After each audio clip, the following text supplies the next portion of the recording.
It's episode 36 of Inside 300, presented by InsideTheMagic.com. I'm your host, Brian Perry, in beautiful Universal Orlando Resort, where they just finished hosting the families of athletes competing in the Summer Games over in Tokyo. All right, it's time to get you caught up on everything you need to know about Disney parks and Universal Studios in just 300 seconds. So, without further delay, let's start the clock.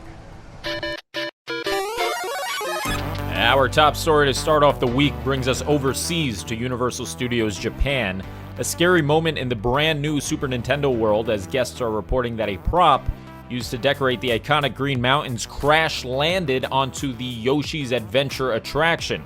Luckily, no one was injured during the incident. For those familiar with Nintendo lore, it appears it was a stack of Goombas that came crashing down near the ride's track. The attraction was operating when this happened, and a park guest caught the aftermath on video. The footage comes courtesy of Ta-ta-ta-777-47890. Say that 3 times fast. You can see Universal team members attempting to carry off the Goombas.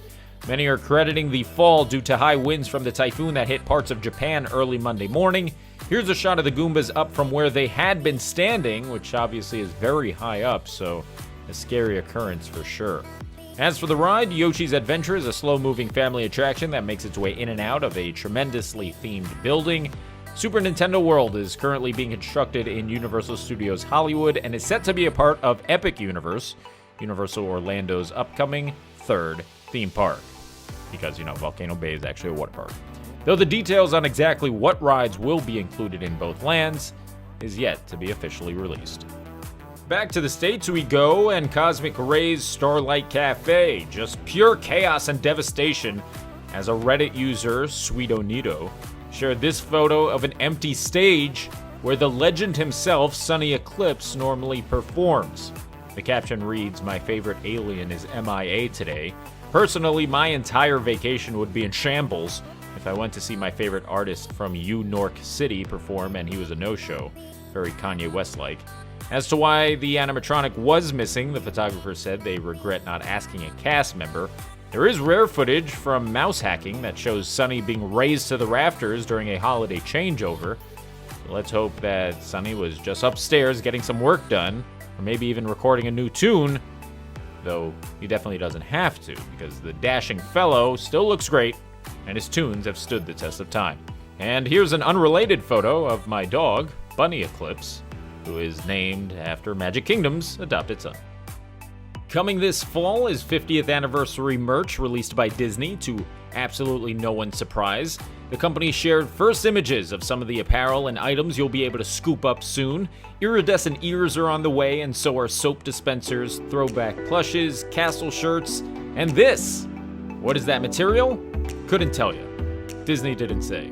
But it looks like velvet, and I feel like I'm in the minority when I say this, but I need it.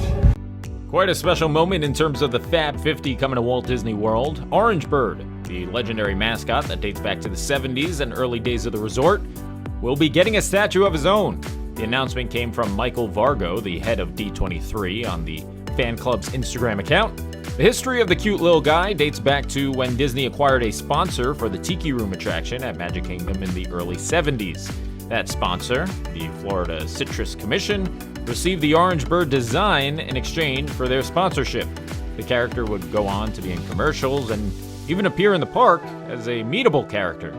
After fading into somewhat obscurity when Disney and the Commission cut ties in the late 80s, the bird would regain popularity in the new millennium thanks to Japanese merchandising and Tokyo Disneyland. Eventually, he made his way back to Orlando via theming at the Sunshine Tree Terrace. We are less than a year away from the maiden voyage of Disney's 5th ship, the Disney Wish. Just last week, the company released 4 behind-the-scenes images from Germany, where the new vessel is being constructed. They show the wheelhouse, or bridge, nearing completion. This is where you'll find the captain and officers while the Disney Wish is in motion.